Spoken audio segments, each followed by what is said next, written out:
The best way to get them onto our gel is to use a piece of linoleum tile.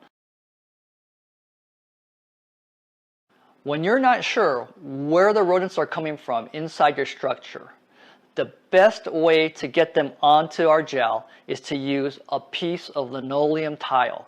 Non-porous, you're going to place peanut butter right onto the piece of tile and bring it really smooth against the tile.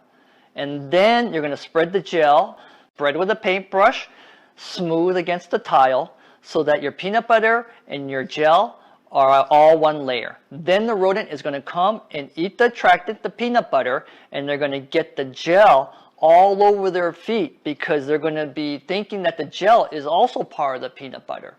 Then through a natural kinesthetic response, they're going to run up against the wall. And if you put snap traps and glue traps there, you're going to herd them right into the traps. If your structure has holes in it, then they'll go and they'll just look for the exits and they'll just exit the building.